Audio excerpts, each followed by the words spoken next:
계명을 둘로 정리하십니다. 하나님 사랑과 이웃 사랑이죠. 우리 신앙을 갖고 살아가다 보면 시간이 지나고 지날수록 나를 지금 이 자리에 있게 하신 창조주 하나님의 사랑을 알게 됩니다.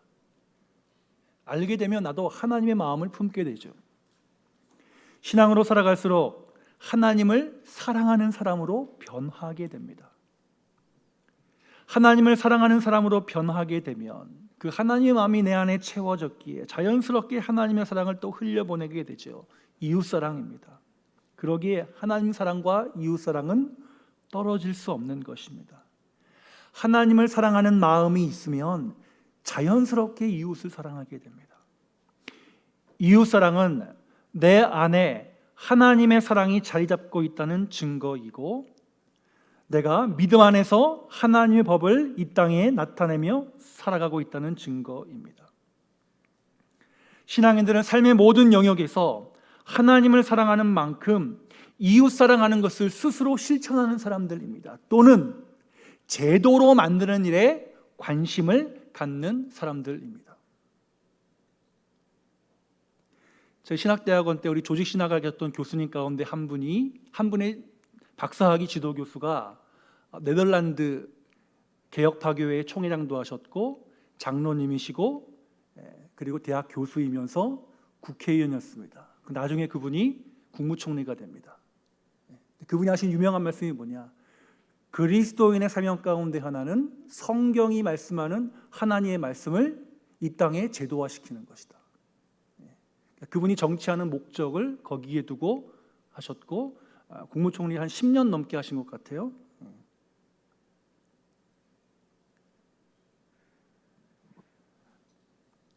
정글 같은 세상 가운데서 하나님은 우리에게 사랑을 나타내라고 하십니다. 예수님은 사랑을 자신의 것을 주는 것으로 표현하셨습니다. 예수님은 모든 것을 알고 계시지만 인내하시는 것으로 사랑을 나타내셨습니다. 예수님은 그의 사랑을 사람들의 실생활에 도움이 되는 것으로 나타내 주셨습니다. 낫기를 원하느냐? 주여 그러하오이다. 내 믿음이 너를 구원하였다. 하나님을 사랑하고 원하고 찾는 자들에게 하나님의 사랑을 보여주셨고, 그 사랑은 삶에 직접적인 영향을 주었습니다.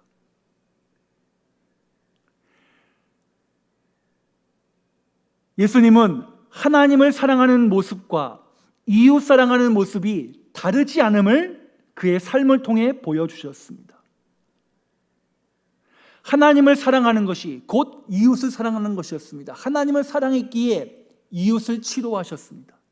하나님을 경외했기에 이웃을 구원하기 위해 하나님의 말씀의 빛을 비추어 주셨습니다.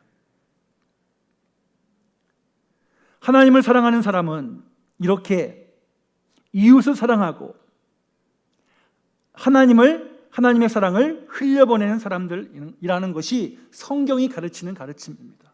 그러기에 우리들이 하나님을 더 잘 믿고 알아갈수록 하나님을 사랑하고 하나님을 사랑하는 은혜가 내 마음 가운데 채워졌다면 그 하나님의 주신 사랑을 내 주변을 사랑하는 일에 사용하시는 우리 저와 여러분들이 되실 수 있기를 주의 이름으로 축원합니다.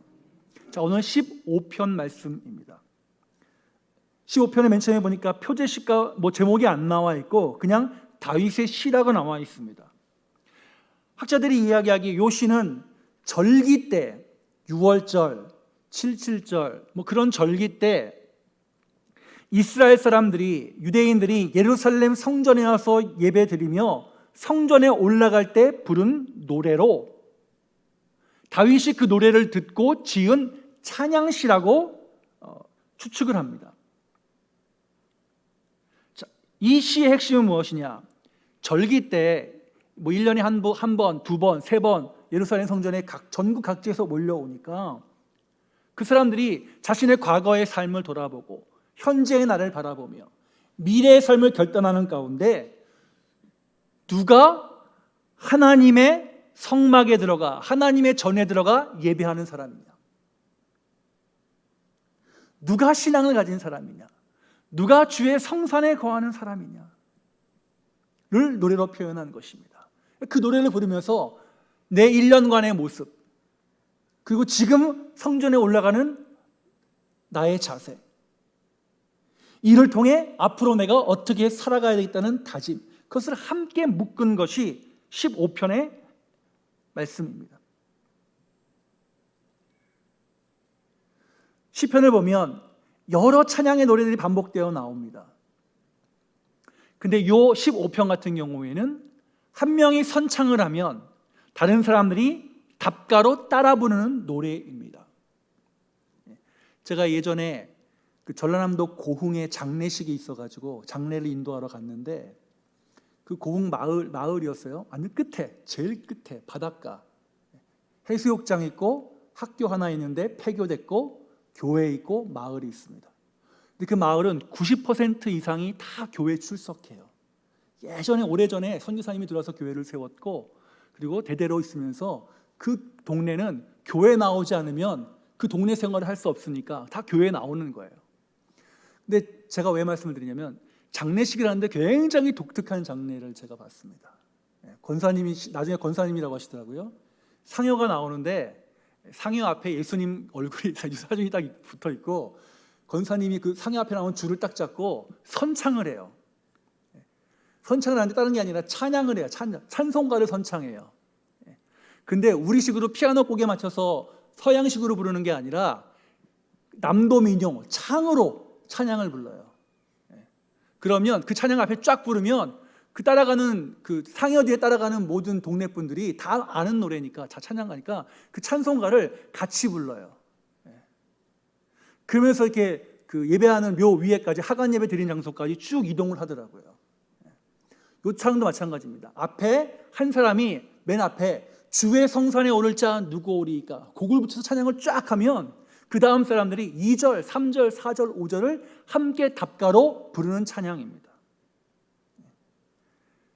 좀 독특한 구조예요. 그러니까 절기의 사람들이 다 함께 이 찬양을 부르면서 나는 누구냐? 지금 예배하는 나는 누구냐? 나는 어떻게 살았냐? 그렇게 살았어? 그 앞으로도 이렇게 살겠다라고 다짐하는 시예요. 그래서 오늘 본문은 질문으로 시작하고 질문에 대한 답이 있는 것이 1절의 질문, 2절, 3절, 4절, 5절이 답입니다. 근데 그 내용을 보면 1절에 주의 장막에 거할 자 누구뇨? 주의 성산에 거할 자 누구뇨? 라고 시작되기 때문에 저는 오늘 본문의 제목을 주의 장막에 거하는 자는 누구인가? 라고 제목을 정하고 말씀을 전하려고 합니다.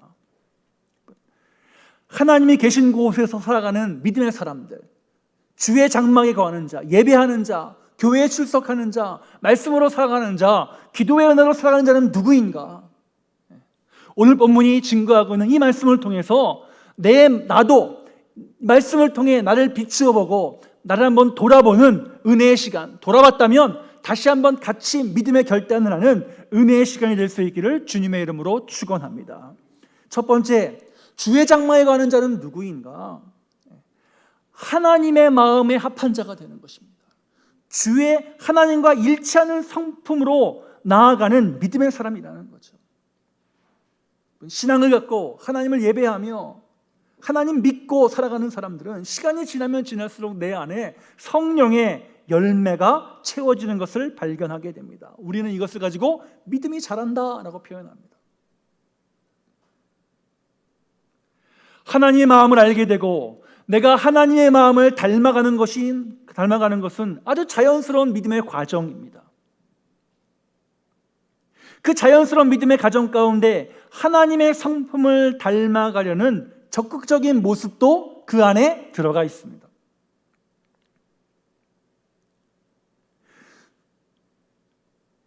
기도하고 예배하고 하나님을 찾고 하나님과 동행하는 믿음의 성도로 서게 되는 것, 이렇게 주의 장막에 사는 자는 믿음으로 변해가는 것이 있다는 것입니다. 그 가운데 첫 번째가 뭐예요? 내 내면의 성품이 하나님과 일치되어 가는 과정이 있다는 것입니다. 하나님을 닮아가는 사람이라는 것입니다. 예전의 악한 모습 끊어버리고 하나님이 기뻐하는 모습으로 바뀌는 것이죠. 이렇게 주의 장막에 거하는 신앙은 우리의 무엇인가를 변화시키는 능력입니다. 이 변화는 아주 다양한 방법으로 올 것입니다. 각자에 맞게 다양하게 올 것입니다. 그러나 결과는 뭐예요? 하나님의 성품과 일치해지는 것입니다. 신앙이 자라고 깊어지는 과정에서 우리는 다양한 일들을 경험합니다. 어떤 사람은 극적으로 신비한 경험하는 분도 있고 하나님 임재 경험하는 분도 있습니다. 또 그런 경험은 없지만 절대로 흔들리지 않는 믿음 가운데 서 계신 분들도 있어요. 그러니까 다양한 방법은 있습니다. 이 모두가 뭐야? 다 하나님 알아가는 과정이고 만나는 과정이고 하나님의 성품으로 만들어지는 과정입니다. 이 과정에서 하나님과 영적 씨름이 분명히 있습니다. 내가 하나님을 알아가면 알아갈수록 나를 내려놓으라는 말씀이 다가오기 때문에 그 안에서 영적 씨름이 분명히 있는 것이죠. 그러나 이 모든 것들은 우리가 구원받은 이후에 신앙의 길을 가는 모든 사람들에게 주어진 것입니다. 그리고 그 과정에서 영적 씨름을 하면서 하나님의 은혜를 만나죠. 하나님의 사랑을 만나게 되는 것입니다.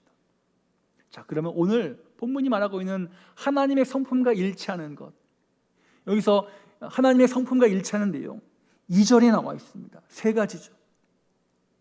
정직, 공의, 진실입니다. 먼저 정직입니다. 정직은 우리들이 보통 거짓 없이 진실되게 말하는 것을 정직이라고 우리가 하지만 성경이 말하는 정직은 그것과 약간 개념이 다릅니다. 하나님의 기준에 도달하기 위해 인간이 우리 피조물이 가져야 될 마음의 상태를 정직이라고 합니다. 왜? 우리는 하나님이 세우신 기준이 있는데 그 기준에 가려면 어렵고 힘들잖아요. 그러니까 자꾸 포기하려고 하고 그 포기하는 과정에서 뭐가 나와요? 이유가 나오잖아요. 근데 그 이유를 하나님은 정직하지 못하다고 하시는 거예요. 사람은 누구나 다 이유를 댑니다. 그런데 그때 이유 대지 말고 엎드리라는 거예요. 그게 정직한 사람이라는 거예요. 우리가 도달해야 될 도덕적인 기준을 하나님이 만들어 주셨어요. 거기로 가기 위해서 회피하거나 이유를 대거나 하지 말라는 거예요. 진실하게 우리의 삶을 하나님께 드리는 과정으로 한 걸음 한 걸음씩 나아가는 그 모든 과정을 하나님 보시고 정직하다라고 하시는 거예요. 그러기 위해서는 한 걸음 한 걸음씩 나가야 되기 때문에 우리 편에서 해야 될 일이 있다는 거예요. 우리 편에서 해야 될 일들, 그것을 잘 감당하라는 거예요. 그러면서 하나님과 계속 교제하고 예배하고 말씀의 빛에 나를 비추이면서 내가 서서히 하나님이 만들어 놓으신 기준을 향해 나아가는 것, 변해가는 것, 그 모든 과정을 보시게 하나님이 정직, 피하려고 하지 말고, 피하는 것은 정직한 것이 아니라 이유를 내는 것 정직하지 않다고. 그렇기 때문에 정직은 머물러 있는 성품이 아니라 뭐예요? 계속해서 하나님께로 한 걸음씩 한 걸음씩 나아가는 것입니다. 하나님의 성품과 일치하기 위해서 이 자리에 있는 저와 여러분들 정직을 우리에게 주셨어요. 이번 한 주간 동안에 우리의 삶의 한 걸음 한 걸음이 하나님이 세우신 기준에 도달하기 위해서 내가 있는 그 자리에서 믿음으로 최선을 다하며 나아가는 저와 여러분들이 되실 수 있기를 주의 이름으로 축원합니다. 우리 하나님 앞에 숨기지 못하잖아요. 하나님 앞에 가기 위해 우리를 다 내려놓아야 합니다. 그런 사람이 정직한 사람이라는 거예요. 신앙 안에서 나를 만들어가지 않고 멈추어 있다면 그것도 정직하지 않은 사람이라는 거예요. 하나님의 기준인 정직으로 가기 위한 신앙의 길은 나를 속이지 않고 하나님을 속이지 않는 것입니다. 하나님의 흠이 없는 기준으로 내가 하나님께 다가서는 것이 정직이라고 말씀하십니다. 두 번째는 공의를 실천하는 것, 공의를 실천하는 것. 공의는 하나님과의 관계에서 말씀을 지키는 것이고 이웃과의 관계에서는 하나님께서 가르치신 도덕적인 규범을 준수하며 살아가는 것입니다. 하나님의 말씀을 지키며 살아가면서 우리에게 가르치고 전하신 말씀을 이웃과의 관계에서도 드러내는 것입니다. 하나님의 마음을 담긴 것을 알기에 성도는 하나님의 의로움을 나와 이웃을 향해 나타내야 될 책임이 있습니다. 하나님의 공의를 드러내는 것. 내 의로움이 아닙니다. 하나님이 이 세상을 위해 주신 하나님의 기준으로서의 의로움입니다. 그 공의의 성품과 점점 일치해가는 것, 그것이 주의 장막에 거하는 자가 해야 될 일이고 주의 성전에 거하는 자가 해야 될 일이라는 거죠. 이 의로움은 내 배경과는 상관없습니다. 내 정파적인 이익과도 상관이 없습니다. 이념을 초월하고 절대적인 규범으로 주신 것입니다. 내가 우파예요? 보수파라고 생각해 봅시다. 내가 우파예요. 그런데 하나님 말씀을 읽다 보니까 좌파적인 내용이 있어요. 그럼 어떻게 돼야 돼요? 내 스스로 꺾는 겁니다. 그게 공의를 행하는 겁니다. 그게 정직한 겁니다. 근데 우리는 뭐예요? 끝까지 고집하잖아요. 끝까지 고집하잖아요. 그렇기 때문에 성도는 하나님의 공의와 내 의로움이 충돌할 때 나를 포기하고 하나님 편을 택하는 것입니다. 그게 하나님 성품의 공의를 닮아가는 과정입니다.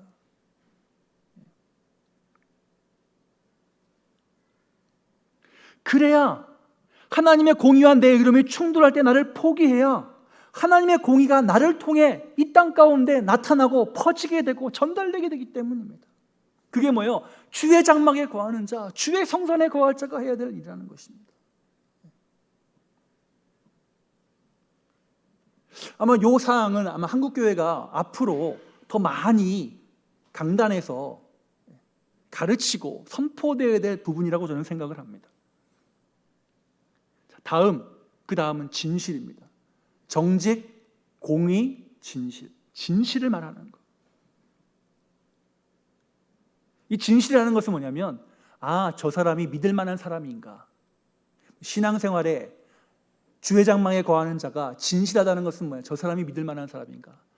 하나님의 성품 가운데 진실함, 믿을 만함, 신용이 있음, 그것을 우리가 닮아가는 절기에 올라온 사람들이 이 진실이라는 단어를 딱 대했을 때 지난 1년 동안 내 삶에 이런 진실함이 있었을까? 다른 사람들을 속이지 않고 내가 믿을 만한 사람이었나?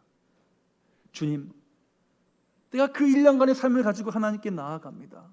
그 예배의 자리에서 다시 한번 진실함을 회복시켜 주셔서 앞으로의 삶 가운데도 내가 이 세상 가운데 하나님과 사람 앞에 믿을 만한 사람으로 살게 해 주시옵소서. 그런 믿음의 결단으로 자신을 돌아본다는 거예요. 누가? 주의 장막에 거하는 자, 주의 성전에 거하는 자, 예배하는 자가 그런 믿음의 자세를 가진다는 거예요.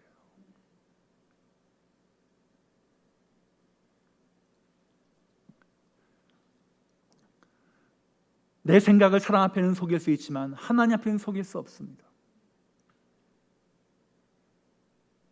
진실함이란 하나님 대하듯이 사람 앞에서도 속이지 않고 믿을 만한 사람이 되는 것입니다. 그래서 정직, 공의, 진실은 서로 연결되어 있어요. 서로 떨어질 수 없는 거예요.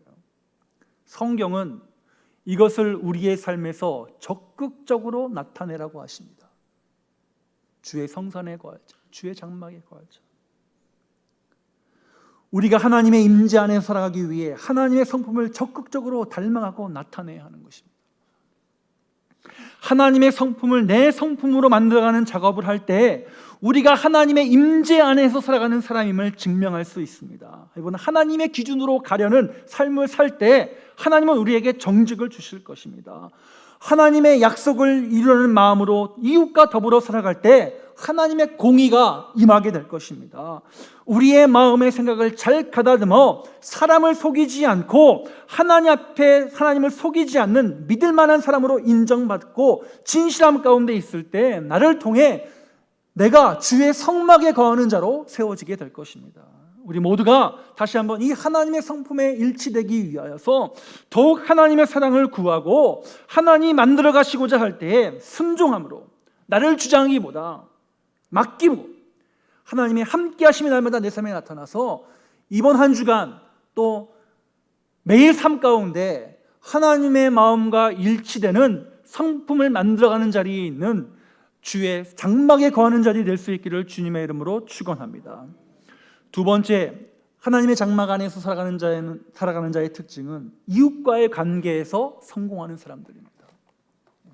뭘 품고? 하나님의 성품을 품고 아까 말한 정직과 공의와 진실을 품고 이웃을 대하는 거예요.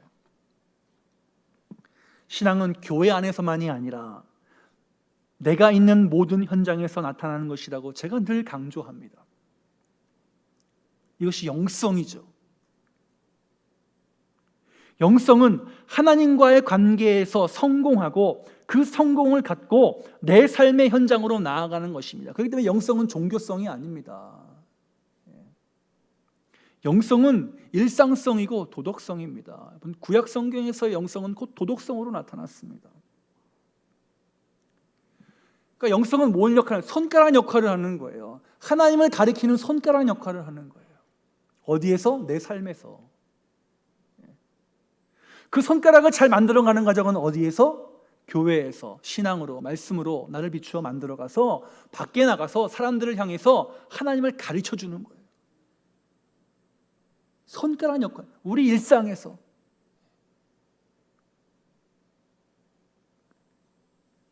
하나님의 사람으로 살아가는 모든 것, 이게 영성이라는 거죠. 그러기에 하나님의 임재 안에서 살아가는 자는 하나님의 성품으로 이웃을 대합니다. 정직과 공의와 진실함으로 이웃을 대하는 것입니다. 그 정직과 공의와 진실함으로 대하는 사람들. 자, 3절 봅시다. 혀로 남을 허물하지 말라.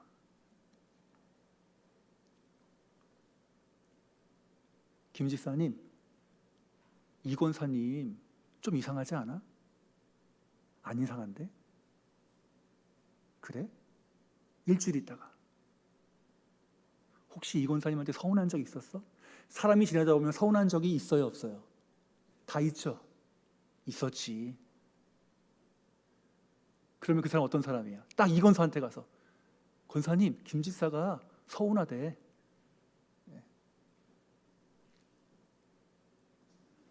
정직과 공의와 진실이 사라지면 입으로 남을 허물하는 자리로 나아간다는 거예요. 여기서 정확한 원문을 정확히 번역해 보면 혀로 그 사람의 마음을 찔러보는 자, 그렇게 나와 있어요. 자꾸 찔러보는 거예요. 무슨 생각하나. 그래서 그걸 뭐 하는 거예요? 다른 사람들한테 가서 중상모략하는 거예요. 막 말을 섞는 거예요. 그래서 서로 서운하게 만들고 싸우게 만드는 거예요. 영성은 도덕성이라고 말했습니다. 영성은 도덕성이라고 말했어요.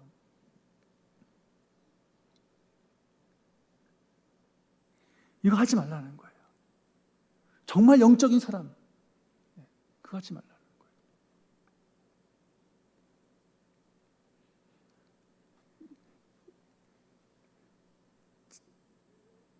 어떤 교회에 목회자 청빙 자리가 비어서 청빙을 넣습니다. 근데 후보로 올라간 사람이 한 명은 제 선배고 한 명은 제 후배가 올라갔습니다. 근데 그 교회 청빙위원회에서는 이 선배를 골랐습니다. 그랬더니 떨어진 후배가 끝나야죠. 거기서 안 끝나는 거예요. 그 사람 유학사 하다 보니까 뭐 이런 일 됐고 이런 일 됐고 이런 일 됐고 교회 와서 장로님들하고 성도들한테 막 이런저런 얘기를 하는 거예요. 이 청빙된 목사님이 김 목사 나 죽다 살아났다 그러더라고요. 제가 그랬어요. 야, 너는 교회에 있어야 될 게 아니라 병원 먼저 가야 된다. 너 병원에 입원해 있었지. 그 우울증 때문에 또 조울증 때문에 다른 사람들 힘들게 하고 어렵게 했잖아. 너 다시 약 먹어. 다시 병원에 가. 너는 교회에 있는 게 아니라 병원에 가 있어야 돼. 제가 좀 심하게 말했어요. 심하게. 그랬더니 가만히 있어요. 또 그 친구가 저 나쁘다고 또 막 이렇게 그런 목회자들 사이에서도 그런 사람이 있습니다. 그러면 우리 일상 삶 가운데도 이런 사람이 있을까요, 없을까요?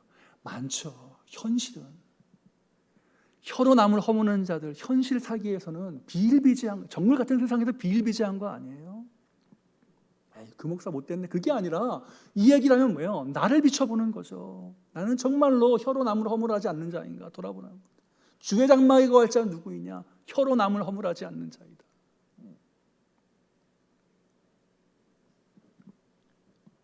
자, 그 다음에 또 뭐라고 말합니까? 이웃에게 악을 행하지 않는 자다. 같이 다 연결되는 거예요.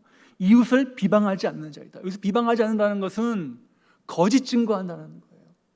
우리 십계명에 거짓 증거하지 말라 나왔죠. 거짓 증거라는 것은 거짓말하라는 뜻이 아니라 법정에서 너가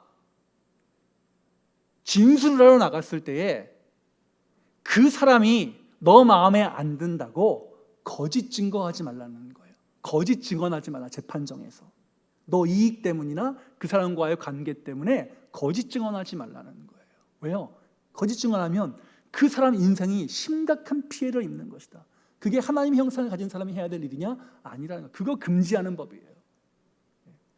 비방하지 말라 같은 것입니다. 그 사람 비방하면 나는 다른 사람들한테 높임받을 수 있습니다, 당장은. 그런데 그 사람의 삶은 어떻게 됩니까? 힘들고 어려워지잖아요. 그거 하지 말라는 거예요. 주의 성산에 거할 자 누구뇨? 주일에 나와서 예배하는 자는 누구뇨? 성도로 부른 사람은 누구뇨? 직분 상관없는 거예요. 하나님 앞에 성도 딱 하나, 하나님 그것만 보시는 거예요. 믿음 보시는 거예요.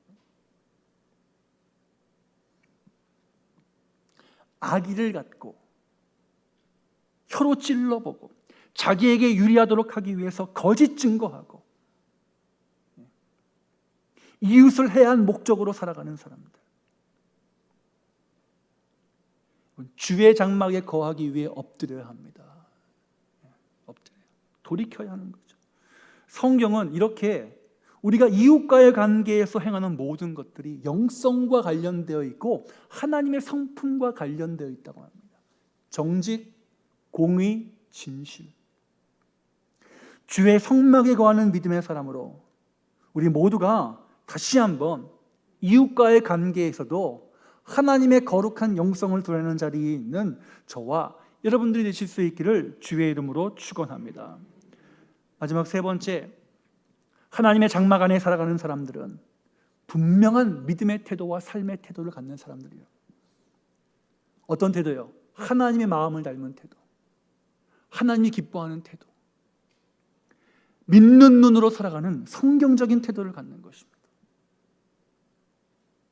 성경이 가르치는 질서 있는 삶의 태도를 갖는 것입니다. 우리 모두 하나님의 사람으로서 세상과 사람을 대하는 신앙인의 바른 태도가 세워져야 하는 것이죠.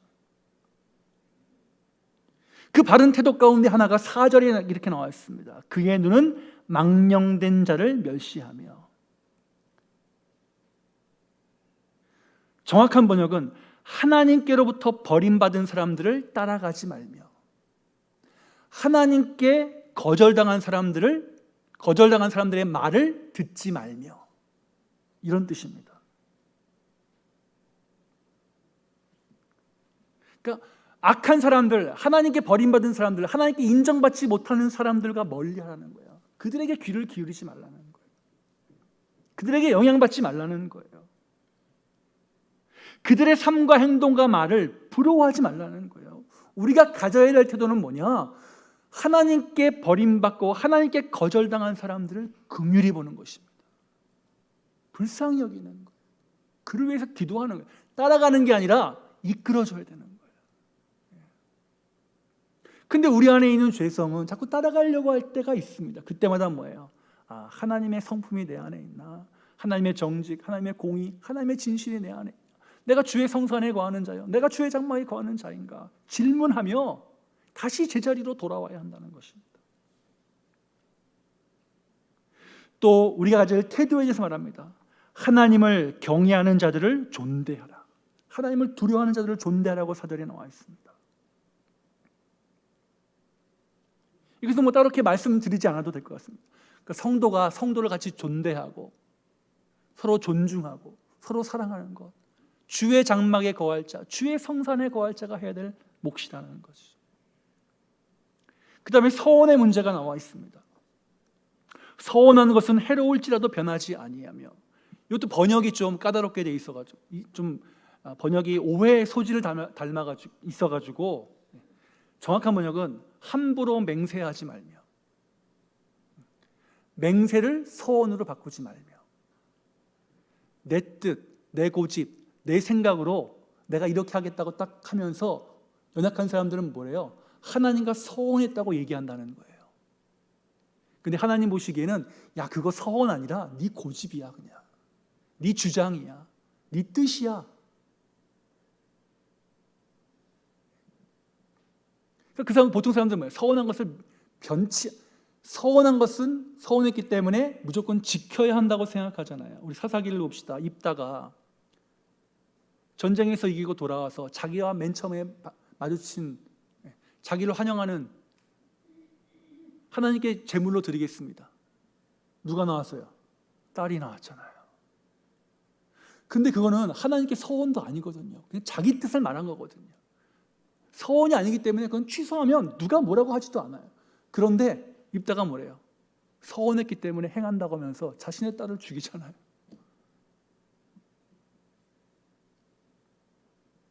믿는 자의 삶의 태도, 내 고집, 내 뜻, 내 의로움을 하나님의 것으로 포장하지 말라는 거예요. 그리고 주장과 사실을 혼동시키지 마라. 다 주장할 수 있어요. 그런데 그것을 사실인 양, 진리인 양 이야기하지 말라는 거예요. 오직 하나님의 말씀만이 판단하는 진리의 도구이다라는 거예요. 자, 그 다음에 또 뭐라고 말씀하고 있습니까? 이자를 받거나 뇌물을 받. 이 말은 뭐냐면 내 이익을 위해서 남의 가정을 파괴하지 말라는 뜻이에요. 남의 삶을 무너뜨리지 말, 내 이익 때문에 남의 삶을 무너뜨리지 말라는 뜻입니다. 그리스도 마찬가지고 고대 사회도 아리스토텔레스는 물질에서 물질이 나온다는 것을 금했습니다. 그렇기 때문에 서양 사회는 대대로 이자 받는 것을 겉으로는 금지시켰습니다. 그런데 속으로는 했을까 안 했을까요? 다 했어요. 심지어 중세시대 때 유대인들이 고리대금업으로 돈을 많이 벌었습니다. 그래서 금융업을 일으켰고 자본주의 시초가 그 유대인의 금융업으로부터 나와서 지금 미국의 유명한 투자 회사들 다 유대인들이 손 안에 있잖아요. 자, 다시 돌아와서 무슨 뜻이냐면 고대 사회에서 경제가 발전하지 않고 그래서 돈이 필요하면 사람들이 빌려야 되는데 빌릴 때 빌려주는 사람이 그 마음을 품는다는 거예요. 아, 얘네 집에 우리식 말하면 아파트가 있네. 내가 이자를 좀 더 받아가지고 얘 못 갚으면 그 아파트 내가 가져야 되겠다. 이런 마음으로 야 내가 돈 빌려줄게. 그런 마음을 처음부터 품지 말라는 거예요. 그런 마음을 품지 말라는 거예요. 그러니까 악한 마음 품지 마. 그 하나님의 정직의 마음도 아니고 공의의 마음도 아니고 진실의 마음도 아니라는 거예요. 그런 마음 품지 말라는 거예요. 왜냐? 기록을 찾아보니까 당시 바벨론 사람들이나 메소포타미아 사람들 거기 그 실크로드 중간에 그 사람들 무역을 잘하는 사람들이잖아요. 상업이 발달하고. 그러니까 보통 돈을 빌려주면 30%에서 50%를 이자로 받았대요. 그거는 뭐예요? 갚지 말라는 얘기죠. 어려워서 돈 빌려주는 사람한테 50%를 이자로 떼면 그거 어떻게 감당하겠어요? 그러니까 처음부터 그렇게 하지 말라. 그렇게 하지 말라. 불순한 목적으로, 남을 착취할 목적으로, 남을 어렵게 만드는 목적으로 내 마음은 숨겨놓고서 그렇게 다가서지 말라는 거예요. 하나님 마음이 아니라는 거예요. 주의 장막에 거할 자, 너 예배하러 나왔는데 지난 1년간의 삶을 돌아봐라. 네가 이웃을 상대할 때 너 마음의 중심 가운데 남에게 대한, 이웃에게 대한 너의 마음이 어땠느냐. 돌아보라는 거예요. 주님, 제가 1년 동안 그렇게 잘 살았습니다. 그래? 잘했다. 그러면 앞으로도 그렇게 살라고 다짐하라는 거예요. 어디 와서? 주의 전에 나와서.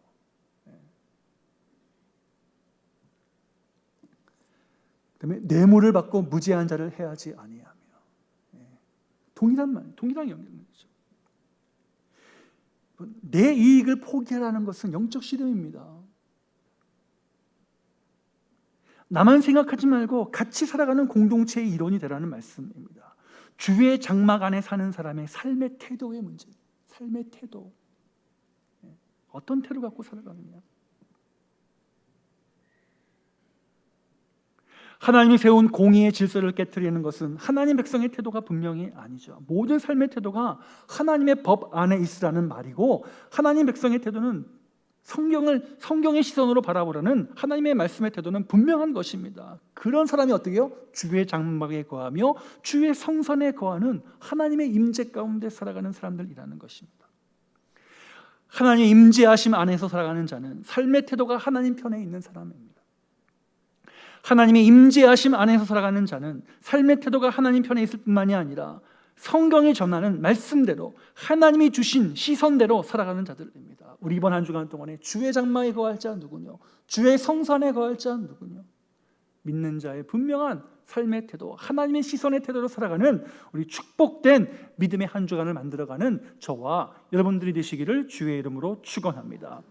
은혜와 사랑의 주님 감사합니다. 주의 장막에 거하는 자, 하나님의 성품과 일치되어 이웃과의 관계에서 이웃을 해하는 것이 아니라 하나님의 성품을 드러내고 삶의 분명한 태도로 하나님의 시선으로 살아가는 사람이라고 말씀하십니다. 이번 한 주간 동안 나를 도우시고 나를 붙드셔서 오직 믿음, 오직 은혜, 오직 하나님의 영광을 위해 살아가는 우리 바른 진리의 길 가운데 서도록 축복하여 주시옵소서.